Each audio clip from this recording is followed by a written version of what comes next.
आप देख रहे हैं पब्लिक लाइव न्यूज़। आज हमारे साथ मौजूद बरेली में जिला अध्यक्ष जी आम आदमी पार्टी के श्री BK सिंह जी हमारे साथ मौजूद हैं। आज हम यहाँ पर चुनावी मुद्दे पर भी बात करेंगे। सबसे पहले बात करेंगे यहाँ पर जो 124 विधानसभा प्रत्याशी श्री कृष्णा भारद्वाज जी के पास जो अटैक हुआ है, जो उन्हें जान से मारने की कोशिश की गई है, उस पर भी चर्चा करेंगे। नमस्कार सर, आपका हमारे चैनल में बहुत बहुत स्वागत है। जो कृष्णा भारद्वाज जी जो आपकी 124 शहर विधानसभा से प्रत्याशी हैं, उन पर जो जानलेवा हमला किया, जिस वजह से आपने अभी तक आरोपियों की अरेस्टिंग नहीं हो पाई है, उस पर जो पुलिस प्रशासन है अभी तक आरोपियों को अरेस्ट नहीं कर रही। सुना जा रहा है वो भारतीय जनता पार्टी के लोग हैं, उनकी संरक्षण में हैं। इस पर आप क्या कहना चाहेंगे? देखिए, जैसा पीड़िता ने हमें बताया कि वह भारतीय जनता पार्टी के गुंडे हैं और उन्होंने उन पर हमला किया और हमला करे हुए लगभग 13 दिन हो गए हैं। 13 दिन पहले हम लोगों ने प्रेमनगर थाना जा कर के, जिस दिन घटना हुई उस दिन हमने FIR करवा दी थी। उस FIR के बाद से अब तक पुलिस प्रशासन के द्वारा जो थोड़े बहुत कार्य किए गए हों वो करे गए हैं, लेकिन कोई अभी संतोषजनक कोई कार्य ऐसा नहीं किया है कि जिससे हमारे पार्टी के कार्यकर्ता या हमारी जो पीड़िता है उसके साथ न्याय की कोई उम्मीद की जा सके। और उसी को लेकर के हम अनशन पर बैठे हुए हैं, हड़ताल पर बैठे हुए हैं, आंदोलन कर रहे हैं। लेकिन इसमें कुछ लोगों की अरेस्टिंग हो गई है। अभी कोई भी अरेस्टिंग नहीं हुई है और हमारा सीधा से कहना है कि जब तक गिरफ्तारी नहीं तब तक आंदोलन रुकेगा नहीं जी। तो इसके लिए पुलिस प्रशासन जो कप्तान साहब हैं, उनका क्या संदेश है, क्या कहना चाहा उन्होंने आपसे? हमारी एक कमेटी SSP साहब से मिलने गई थी जी। उन्होंने आश्वासन भी दिया था कि हम जल्द से जल्द गिरफ्तार करेंगे। उन्होंने कई आश्वासन ये भी दिए थे कि हम सुरक्षा भी मुहैया कराएंगे। उन्होंने आश्वासन ये भी दिया था कि हम आने वाले समय में उनका जो है रिवॉल्वर का लाइसेंस करवा देंगे, लेकिन ऐसा कुछ भी नहीं किया गया है अभी तक। बल्कि जब तक वो अस्पताल में भर्ती थी, वहाँ के भोजीपुरा थाना का वो लगता है क्षेत्र जो SRM सेंटर मेडिकल कॉलेज है, वहाँ भी उन्होंने किसी को नहीं भेजा गया। तो सिर्फ अभी तक हमें झूठे आश्वासन मिले हैं। जैसा कि योगी मोदी सरकार करती चली आ रही है, वैसे ही इनके प्रशासन द्वारा किया जा रहा है। ये कहीं ना कहीं आपको लगता है कि भारतीय जनता पार्टी के जो आपने कहा कि उनकी संरक्षण में है, कहीं ऐसा तो नहीं पुलिस के ऊपर दबाव हो, भारतीय जनता पार्टी के लोगों का, यहाँ पर जो मिनिस्टर हैं, सांसद हैं, इन लोगों का दबाव हो? क्यों नहीं हो सकता है। जैसा कि पीड़िता के द्वारा बताया जा रहा है, उसको प्रूफ भी मिल चुके हैं कि वो कहीं ना कहीं भारतीय जनता पार्टी से मिले हुए हैं। तो ये मान सकता है कि क्योंकि 13 दिन होना, अगर किसी अपराधी को पुलिस चाहे तो 24 घंटे में किसी भी बिल से निकाल करके ला सकती है। 13 दिन तो बहुत दूर हो गए। आप समझिए कि 13 दिन होना और इतनी बड़ी घटना, एक महिला को सरेराह मारना और उसके कपड़े फाड़ देना, इससे बड़ी देश में और क्या जो है घटना होगी। अब तो इसके लिए योगी सरकार को आप क्या कहना चाहेंगे? क्योंकि 13 दिन होना, अगर किसी अपराधी को पुलिस चाहे तो 24 घंटे में किसी भी बिल से निकाल करके ला सकती है। 13 दिन तो बहुत दूर हो गए। आप समझिए कि 13 दिन होना और इतनी बड़ी घटना, एक महिला को सरेराह मारना और उसके कपड़े फाड़ देना, इससे बड़ी देश में और क्या जो है घटना होगी। अब तो इसके लिए योगी सरकार को आप क्या कहना चाहेंगे? योगी सरकार के मैं कुछ आंकड़े आपके सामने रखना चाहता हूँ। 2017 से लेके 2022 तक 300% मामले उजागर हो चुके हैं। 300% जो घटनाएं हैं वो बढ़ चुकी हैं किसी भी सरकार की अपेक्षा। यानी जुर्म की दुनिया 300% तक बढ़ चुकी है। इससे यार मैं क्या आपसे कहूँ, 300% आप समझते हैं जी। लेकिन पहले की जो गवर्नमेंट की अपेक्षा, आपने कहा पहले की गवर्नमेंट की अपेक्षा क्राइम बढ़ा है, ठीक है, लेकिन पहले की गवर्नमेंट में अगर क्राइम बढ़ा, पहले की गवर्नमेंट में लोग थाने तक पहुंच ही नहीं पाते थे, तो इस वजह से क्राइम उनका कम था। आज की डेट में हर कोई व्यक्ति थाने पहुंच रहा है, उसका मुकदमा रजिस्टर्ड हो रहा है, तो स्वतः बात है जो क्राइम ग्राफ है वो बढ़ेगा।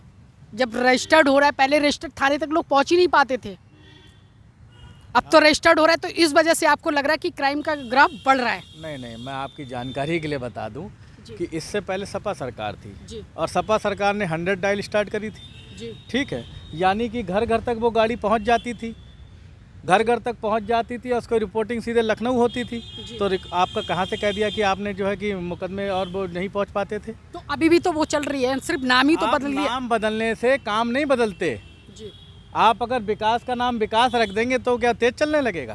तो विकास करके दिखाएंगे ना उसके पीछे। तो कहीं ना कहीं आप समाजवादी पार्टी के उसमें संरक्षण में हैं, कहीं आप समाजवादी पार्टी से समझौता करने के विचार में तो नहीं? आम आदमी पार्टी पिछली सरकार की योगदान बताया जी। और रही बात योगदान की या सुरक्षित की, वो हमारे ऊपर के अधिकारी हैं।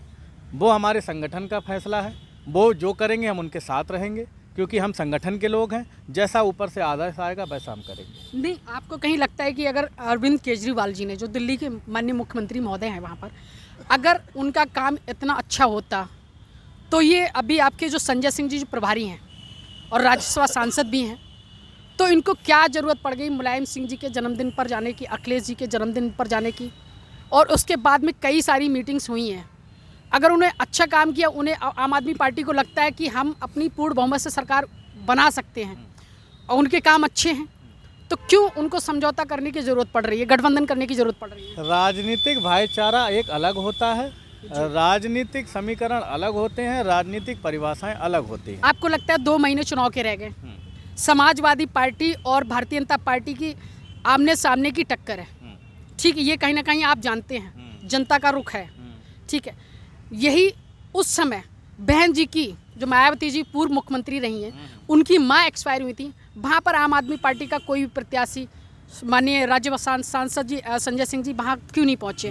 वो भी तो व्यक्तिगत मामले होने चाहिए। आपकी जानकारी के लिए बता दूं कि हमारे दिल्ली के मंत्री श्री राजेंद्र पाल गौतम जी उनके मां के निधन के समय गए थे और शोक व्यक्त किया था। इस बात को मीडिया पे भी चलाया गया है। कहाँ चलाया? किसी भी चैनल पे नहीं चलाया? अभी आप गूगल खोल के देख सकते हैं। वो मैंने देख लिया सर। अभी आप देख सकते हैं। जो दिल्ली में आपके यूपी चुनाव में क्या मुद्दे रहेंगे? जो दिल्ली मॉडल है वो यूपी में लागू होगा। दिल्ली तो ऑलरेडी पहले से ही मॉडल था। कैसे मॉडल है बताइए? राजधानी है सर। राजधानी से क्या होता है? लखनऊ भी तो राजधानी है। तो लखनऊ का विकास क्यों नहीं हो गया? लखनऊ का विकास हो तो रहा है। क्या हो गया विकास बताइए? आप देखिए, मेट्रो चल गया, तो सब सब कुछ चल हो रहा गया, है, सारा मेट्रो- सब रोड हाईवेज वगैरह सब। चार अगर क्षेत्रों में अगर आपने मेट्रो चलवा दी तो आपका विकास हो गया। तो आप कैसा विकास चाहते हैं सर? विकास तो हम ये चाहते हैं कि हमारे एजुकेशन सिस्टम वो होना चाहिए कि प्राइवेट स्कूल फेल हो जाएं दिल्ली की तरह। जी। हमारी महिलाओं को सुरक्षा के लिए हर गली हर नुक्कड़ पे एक कैमरा लगा होना चाहिए। हमारे मेडिकल की सुविधाएं मोहल्ला क्लिनिक के रूप में होनी चाहिए, जहां 1 से लेकर 300 जांचें तक फ्री होनी चाहिए। जी। जहाँ हर गरीब को, हर वृद्धा को, हर उसको क्या नाम विधवा को 2500 रुपये पेंशन मिलती है, वो होना चाहिए विकास, ताकि वो अपने बुढ़ापे पे किसी को मांग ना सके। लेकिन वृद्धा पेंशन, विधवा पेंशन, ये तो सारा सभी गवर्नमेंट मिलता आ रहा है। 500 रुपये देते हैं कागजों में। जी। 500 रुपये कागजों में देते हैं। हमारे यहाँ तो 2500 रुपये हर महीने आता है। उसके बाद उन बेचारे जो बूढ़े बाड़े लोग हैं उनको अगर धर्म स्थल पर कहीं घुमाया जाता है तो वो घुमाती है हमारी सरकार, क्योंकि वो तो घर बैठते हैं, क्योंकि आजकल तो हर घर में कमाने वाले लोग हैं। इतनी महंगाई का दौर कर रखा आपके मोदी जी ने तो।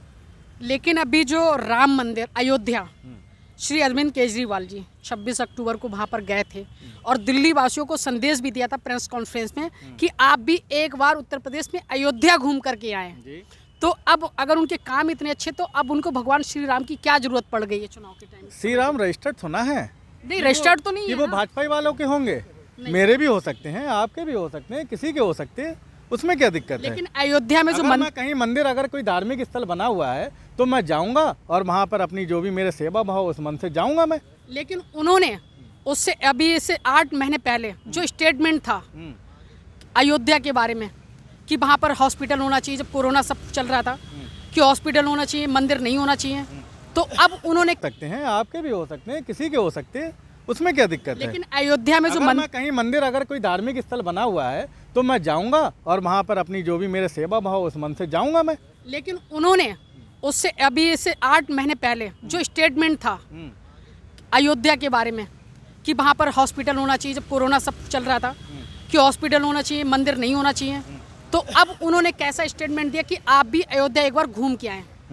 मैं बता देता हूँ, मंदिर और हॉस्पिटल एक ही चीज़ है। हॉस्पिटल से बड़ा मंदिर नहीं होता, क्योंकि हम वहाँ किसी की जान बचा रहे होते हैं। अगर हम मान लेते हैं कि अयोध्या को 2 जगह डिवाइड कर दें, एक में मंदिर बना देते, एक में हॉस्पिटल बना देते, हमारे कुछ गरीब हैं जो बेचारे नहीं इलाज करा पा रहे, वो वहाँ इलाज करा लेते, और पड़ोस में अगर मंदिर होता तो जा करके मंदिर पर जा करके अपना मांग भी लेते जो मांगना होता। उसमें क्या बुराई है? अयोध्या शहर छोटा नहीं है, लेकिन जो 2022 में चुनाव हो रहा है, इसमें अगर आपकी सरकार आती है, गठबंधन से या पूर्ण बहुमत से आती है, तो आपके क्या विकास कार्य होंगे? इतना सर बताइए। विकास कार्य मैं आपको पहले भी बता चुका हूँ। नहीं, शिक्षा का तो नो डाउट है, हाँ। शिक्षा का तो नो डाउट है, शिक्षा मेडिकल महिला सुरक्षा, वो तो नो डाउट है। बेरोजगारों को रोजगार, अगर उन पर रोजगार नहीं है तो 5,000 रुपए प्रति माह उनको बेरोजगारी भत्ता दिया जाएगा। दिल्ली में कितने लोगों को बेरोजगारी भत्ता दिया जा रहा है? दिल्ली में तो सबको रोजगार दिया जा चुका है। यहाँ तो ठेली वाले और रेड़ी वालों को 5,000 रुपये महीना दिया जाता है। कोरोना में कौन सी सरकार ने आपको, वहाँ तो घर घर राशन दिया गया, जिनका राशन कार्ड भी नहीं बना हुआ था उनको भी बुला करके कि वहाँ के प्राइमरी अस्पताल जो स्कूल है वहाँ उनको बुलाया कि चलो तुम्हारा राशन कार्ड नहीं है, तुम यहाँ के नागरिक नहीं हो, लेकिन हम फिर भी तुम्हारे खाने पीने की व्यवस्था कर रहे हैं। ये तो यहाँ पर योगी जी ने भी किया। कौन सा कर दिया? मेरे घर तो राशन नहीं आया, मैं तो गरीब की श्रेणी में, तो योगी जी ने भी किया है। मैं तो गरीब की श्रेणी में आता हूँ। आपके आया था क्या? जिनका जनधन योजना कार्ड है बैंक में, हाँ। जिनका वो बैंक खाता खुलवा जनधन योजना वाला, उनके सबके खातों में पैसे। अब आपको एक जानकारी के लिए बता दूं कि एक बैंक में एक आरबीआई ने एक नियम लागू किया हुआ है कि 3,000 रुपये से ऊपर रखोगे तो आपका मिनिमम बैलेंस नहीं कटेगा, और 3,000 से नीचे रखोगे तो आपका कट जाएगा। किसानों ने 500 रुपये से अपना खाता खुलाया, उनका वो पैसा कट गया। अब बताइए वो कहाँ जाएंगे? लेकिन बात पैसे आने की वो चल रही थी, बात जनधन पैसे आने कोरोना के समय खाते में 500 रुपये महीना दे करके आपने क्या विकास कर लिया? और अभी अभी उनका स्टेटमेंट आया है कि ये योजना मार्च तक रहेगी, यानी चुनाव के तक रहेगी, उसके बाद नहीं रहेगी साहब। क्यों? कोरोना की तो तीसरी लहर आ गई है। इसके क्या इंतजाम है आपकी सरकार में? लेकिन योगी जी का स्टेटमेंट है बहुत सारे इंतजाम है इस बार, ऑक्सीजन दुनिया भर सारे सब कुछ उपलब्ध है। वो भी देख लेंगे साहब। अभी तक तो हमने दूसरी सरकारों में देखते आए हैं कि जो है गोमती नगर को जो है नदियाँ पाट दी जो है, उसमें तो लाशों को जलाने तक का मौका नहीं दिया गया, कुत्ते नोच रहे थे। तो तीसरी में भी देख लेंगे कितना वजन है आपके में। आम आदमी पार्टी का अब क्या संदेश है जनता के लिए 2022 चुनाव? मेरी एक ही डिमांड है, अगर उनसे सीट नहीं संभल रही है तो कृपया करके सीट छोड़ दें। बहुत से काबिल लोग सीट को तैयार हैं आगे बढ़ाने के लिए।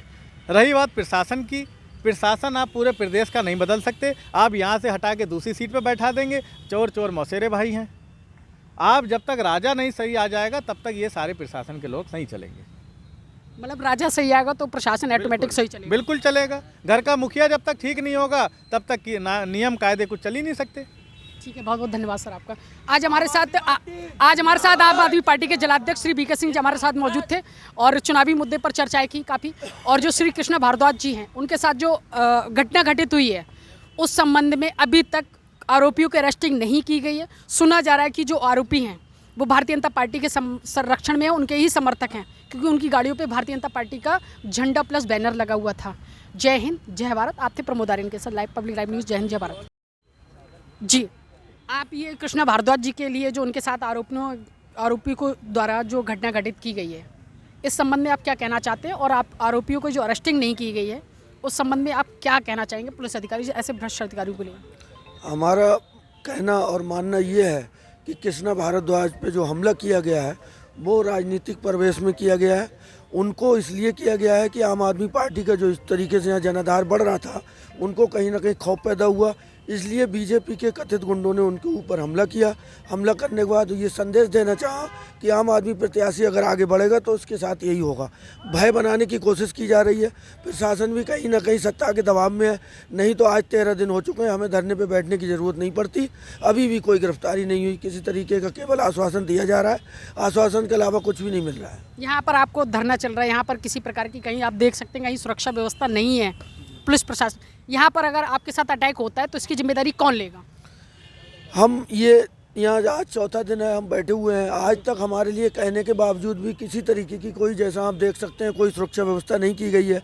एक तरफ हमारे लोगों पर हमले हो रहे हैं तब भी प्रशासन सो रहा है। अगर हमारे साथ यहाँ पर हो जाता है, कोई रात को मार देता है, कोई काट देता है, तो भी हम यहाँ पर डटे हुए हैं। लेकिन प्रशासन ने अभी तक हमारी नहीं सुनी कि हमारे लिए 2 आदमी भी यहाँ पर बैठा दें। प्रशासन चैन की नींद सो रहा है। प्रशासन चैन की नींद सो रहा है। जी सर, आप क्या कहना चाहेंगे इस कृष्णा भारद्वाज जी के संबंध में? जी, राजेश कुमार सिंह। जी, जिस तरह से हमारे सूबे के मुखिया महिला सशक्तिकरण की बात करते हैं और बरेली जैसे शहर में ऑन रोड कुदेसिया फाटक के ऊपर एक महिला के ऊपर ईंट से, धारदार हथियारों से उसके ऊपर हमला होता है, भीड़ तमाशा बनी रह जाती है और वो महिला किसी तरह भीड़ का हिस्सा बनकर अपनी जान बचाती है। और 13 दिन बीत जाने के बाद भी पुलिस प्रशासन के कान पर जूं भी नहीं रेंगती है। मैंने ये देखा है कि आज हमारी पुलिस पे बड़ा गर्व है कि अगर भैंस चोरी हो जाती है पुलिस ढूंढ लाती है, क्योंकि वो भैंसें मंत्री के होते हैं। और एक आम आदमी पार्टी की शहर विधानसभा प्रत्याशी के ऊपर हमला होता है क्योंकि आरोपी सत्ता पक्ष से जुड़े हुए हैं, इसीलिए हमारे उत्तर प्रदेश पुलिस के हाथ अपराधियों के गिरेबान तक नहीं पहुंच पाते हैं। मैं उत्तर प्रदेश पुलिस प्रशासन से पूछना चाहता हूं कि आखिर आपकी ऐसी कौन सी मजबूरी है कि आप 13 दिन बीत जाने के बाद भी आप आरोपियों को गिरफ्तार नहीं कर पाए। सर, ये जो कृष्णा भारद्वाज जी के साथ हुआ है, जो 124 शहर विधानसभा साइड से प्रत्याशी हैं, अभी तक उनको किसी प्रकार की सुरक्षा भी मुहैया नहीं कराई गई, और सुरक्षा मुहैया कराना तो बहुत दूर की बात है, अब भी जो आरोपित हैं उनको भी अरेस्टिंग नहीं। सब 126 औलाद से प्रभारी प्रत्याशी हैं। जब हमारे शहर प्रत्याशी के लिए अभी तक कोई सुरक्षा नहीं मिली है, तो हम लोग भी कप्तान साहब से मिले थे, वरिष्ठ उपाध्यक्ष जी के साथ में जिलाध्यक्ष जी ने एक दस्ता भेजा था। हम लोग सुरक्षा की मांग करने गए थे, उनको ज्ञापन दिया था वरिष्ठ पुलिस उपाधीक्षक साहब को, तो उन्होंने आश्वासन दिया था कि कृष्णा भारद्वाज जी को सुरक्षा मुहैया कराई जाएगी, उनको गनर मुहैया कराए जाएंगे, उनके घर पर पिकेट बैठाई जाएगी। तो ना तो कोई अस्पताल में आज तक कोई पहुंचा है, ना उनके घर पे कोई पुलिस फोर्स पहुंचा है। ये हम लोग मांग करते हैं कि उनकी सुरक्षा जल्दी से जल्दी सुरक्षा व्यवस्था कराई जाए।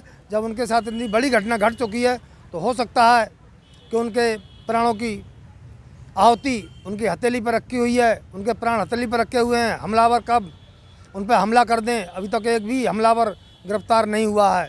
अगर ये होता है क्योंकि पुलिस की कोई व्यवस्था यहाँ पर नहीं है, आपका धरना प्रदर्शन चल रहा है, लेकिन पुलिस का एक भी कर्मचारी यहाँ पर मौजूद नहीं है, पुलिस ने किसी प्रकार की सुरक्षा आप लोगों को मुहैया नहीं कराई है। अगर ये घटना घटित होती है दोबारा से, तो इसकी जिम्मेदारी किसकी होगी? ये जिलाधिकारी कप्तान साहब से आपने पूछा, इसकी जिम्मेदारी कौन लेगा इसके बाद में? जिलाधिकारी महोदय की जिम्मेदारी होगी। माननीय जिला अधिकारी महोदय को परसों हम लोगों ने ज्ञापन भी सौंपा है, माननीय जिलाध्यक्ष जी के नेतृत्व में, माननीय जिला वरिष्ठ उपाध्यक्षक पीपी यादव जी के नेतृत्व में, और हमारे जिला के तमाम कार्यकर्ताओं के साथ एक ज्ञापन सौंपा है माननीय जिलाधिकारी महोदय को हम लोगों ने, कि सुरक्षा मुहैया जल्दी सुरक्षा मुहैया कराई जाए। जब तक आप सुरक्षा मुहैया नहीं कराएंगे, खतरा उनकी जान को बना हुआ है। ठीक है, थैंक यू सर। सर, आपका नाम शुभ नाम क्या है? डॉक्टर पीपी सिंह यादव, जिला वरिष्ठ उपाध्यक्ष आम आदमी पार्टी बरेली। ठीक है, थैंक यू सर। ये जो कृष्णा भारद्वाज जी के साथ जो घटना हुई है, अभी तक आरोपित अरेस्ट नहीं हुए हैं, और अभी तक आप लोगों को सुरक्षा मुहैया नहीं कराई गई। यहाँ पर आपका धरना भी चल रहा है 4 दिन से 5 दिन से, लेकिन अभी तक एक भी प्रशासन का कोई भी कर्मचारी यहाँ पर नहीं आया, और पुलिस की कोई भी यहाँ पर व्यवस्था नहीं। अगर आपके साथ दोबारा ये हादसा होता है, तो इसकी जिम्मेदारी कप्तान साहब लेंगे या जिलाधिकारी महोदय लेंगे? देखो, मैं एक चीज़ बताना चाहूँगा।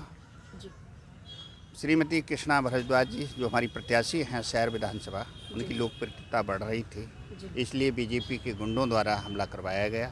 जिसने हमला किया है वो हिंदू शक्ति दल का कार्यकर्ता है, और मुझे तो ऐसा लगता है यहाँ के प्रशासनिक एवं पुलिस अधिकारियों ने मिलके बीजेपी के गुंडों से हमला करवाया। ये पूरे 60 गांठ का मामला मालूम पड़ता है। अभी तक हम 4 दिन से यहाँ पड़े हुए हैं, यहाँ भी ऐसा तो कोई नहीं, भी सुरक्षा उपलब्ध नहीं। ऐसा तो नहीं कि भारतीय जनता पार्टी को अभी से डर सताने लगा है कि अरविंद केजरीवाल के इतने प्रत्याशी कार्यकर्ता है जी, और मुझे तो ऐसा लगता है यहाँ के प्रशासनिक एवं पुलिस अधिकारियों ने मिलके बीजेपी के गुंडों से हमला करवाया। ये पूरे 60 गांठ का मामला मालूम पड़ता है। अभी तक हम 4 दिन से यहाँ पड़े हुए हैं, यहाँ भी ऐसा तो कोई नहीं, भी सुरक्षा उपलब्ध नहीं। ऐसा तो नहीं कि भारतीय जनता पार्टी को अभी से डर सताने लगा है कि अरविंद केजरीवाल के इतने प्रत्याशी उतरे हैं यूपी में, उत्तराखंड में भी। कहीं उनको ऐसा तो नहीं कि 124 शहर विधानसभा सीट हम हार रहे हैं, इस वजह से उन पर हमला करवाया होगा, जान से मारने की कोशिश की गई हो? हाँ, वो चुनाव हार रहे हैं, हमारी प्रत्याशी जीत रही है। अच्छा, आपकी प्रत्याशी जीत रही, इस वजह से लगता है आपको संदेह लगता है? संदेह नहीं, निश्चित हमला करवाया गया है कि मेरे पास जो साक्ष्य मौजूद हैं वो भारतीय जनता पार्टी के हैं, उनके फ़ोटो हैं, उनके नेताओं के साथ में फ़ोटो हैं, और वो कार्यकर्ता है, फेसबुक आईडी है, सभी पोस्ट का दिया हुआ है। ठीक है, थैंक यू सर। सर, ये भारतीय जनता पार्टी के बारे में जो आरोपित है उनके समर्थन में हैं, जो आरोपित है उनके समर्थन में, उनके संरक्षण में हैं, जो अभी तक उनकी अरेस्टिंग नहीं, तो भारतीय जनता पार्टी के लिए क्या संदेश देना चाहते हैं कि इनकी अरेस्टिंग कैसे होगी, क्या होगी? और जो पुलिस कप्तान यहाँ पर जो मौजूद थे, जिनके लिए आपने ज्ञापन दिया गया आपके आम आदमी पार्टी के लोगों के द्वारा, तो उस पर उन्होंने क्या आश्वासन दिया जिलाधिकारी महोदय ने और वरिष्ठ पुलिस अधीक्षक महोदय जी के? उन्होंने ये आश्वासन दिया था कि हम जल्द से जल्द गिरफ्तार कराएंगे इनको, जबकि यहाँ की प्रशासन की जिम्मेदारी बनती है। हम 2-3 बार हम सारे लोग मिल चुके हैं कि जो आरोपी हैं कृष्णा भारद्वाज जी के, उनको जल्द से जल्द अरेस्ट कराएं और जो प्रावधान है उसके हिसाब से उनको जेल में भेजा जाए। और रही बात सरकार की, तो सरकार तो ये गुंडों की है, ऐसा समझ लीजिए आप, पूरा संरक्षण गुंडों को लेकिन गुंडे तो सरकार ने, योगी जी ने सारे गुंडे तो जेल में भेज दिए। कहाँ भेजे हैं? आप देख सकते हो, आप उठाओ ग्राफ देखो कितना क्राइम कम हुआ है। गुंडे तो सारे जेल में, बड़े गुंडे कई प्रकार के होते हैं जी। गुंडे कई प्रकार के हैं। किस प्रकार? बहुत हाई लेवल के गुंडे हैं, बंद तो है ना, सारे जेल में तो है ना, तो उनसे काम नहीं चलता ना। बहुत सारे गुंडे सरकार में बंद कहाँ थे? अरे क्यों नहीं थे? आप बताइए किस सरकार, मतलब जुल्म का वो तो नहीं बढ़ा, परसेंटेज तो नहीं बढ़ी जितनी इसमें बढ़ी है, इसमें बहुत ज़्यादा बढ़ी है। हर तरफ हर क्षेत्र में सब कुछ गलत ही हो रहा है सरकार में। तो हम तो संतुष्ट नहीं है सरकार से, और सरकार के हिसाब से ही प्रशासन तय करने के लिए आप नहीं है, ये तय करने के लिए जनता है कि उसको जनता जनार्दन है। वो किसको वो किसको, आप आम आदमी की पार्टी की टोपी लगाए, आम आदमी पार्टी के समर्थक आम नागरिक थे, लेकिन आपने जब से टोपी पहनी आप यहाँ पर धरने बैठे नागरिक हो गए साहब। तो आप फिर भी, आप तो समर्थक तो आम आदमी पार्टी की है ना। हाँ, समर्थक हर आम आदमी, हर गरीब आदमी इस आम आदमी पार्टी का समर्थक है।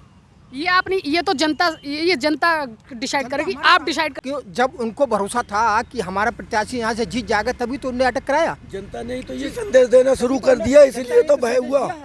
भय इसलिए हुआ कि जनता ने संदेश देना शुरू कर दिया है। जनता ने ये बताना शुरू कर दिया, हमारे प्रत्याशियों का कहना था, इसीलिए हमारे प्रत्याशियों पे हमले हो रहे हैं, क्योंकि जनता का रुख खुद सत्ताधारी लोग पहचान रहे हैं। अभी महोदय का जो कहना था, इसलिए अभी जो हम नहीं, सत्ता डर रही है। अभी जो महोदय का कहना था वो, इसलिए मैंने बोला कि वो जनता डिसाइड करेगी, आप डिसाइड करने वाले नहीं होते। कि आपने जब से आम आदमी पार्टी सही आप कह रहे हैं, टोपी पहनी, वो लेकिन क्या हुआ क्या, आप सही कह रहे हैं, लेकिन जनता का रुख सत्ताधारी पार्टी को पता चल गया, तब उन्होंने हम पर प्रतिबंध लगाने शुरू किए, हम पे हमले करने शुरू किए, हमको डराना शुरू किया। क्या जरूरत है सत्ताधारी को हमारे ऊपर हमले करवाने की? तो अब ये जिलाधिकारी महोदय से, माननीय योगी जी से और वरिष्ठ पुलिस अधीक्षक श्री जो यहाँ पर मौजूद हैं, तो उनसे आपकी क्या आप डिमांड है? कैसे आरोपियों को अगर अरेस्टिंग नहीं हुई तो इससे आगे आप क्या करना प्लान बनाया आपने? हमने ये प्लान बनाया है, अभी तक आज हम आए थे, लोगों ने आकर के हमसे बात करी और प्रशासन ने भी हमसे बात करी है और हमको आश्वासन दिलाया है कि बहुत ही जल्द से जल्द, देखिए हमने भी इस बात को समझा है कि प्रशासन ने अपना काम दिखाया, हमसे बताया कि हम ये कर रहे हैं। उनके काम इस तरीके के हैं कि गिरफ्तारी से भी ज़्यादा का काम वो कर रहे हैं। गिरफ्तार नहीं होना या होना सब उनके उसमें ही, कभी कभी अंडरग्राउंड हो जाते हैं, नहीं ढूंढ मिलते हैं, तो वो उससे आगे की कार्रवाई भी करें। नहीं, वैसे तो योगी जी अगर आरोपित भाग जाते हैं, कहीं छुप जाते हैं, तो पुलिस उनके घर वालों को अरेस्ट करती है, उनकी प्रॉपर्टी को अरेस्ट करती है, सब कुछ करती है, तो उसके बाद में, लेकिन अब ऐसा क्यों नहीं है? बहुत जल्द उनका कुर्की होने वाला है, आदेश जारी हो चुका है। आदेश जारी हुआ है। ठीक है, जय हिंद। आप देख रहे थे पब्लिक लाइव न्यूज़। नमस्कार दोस्तों, मैं हूँ प्रमोदारी, आप देख रहे थे पब्लिक न्यूज़। जय हिंद, जय भारत।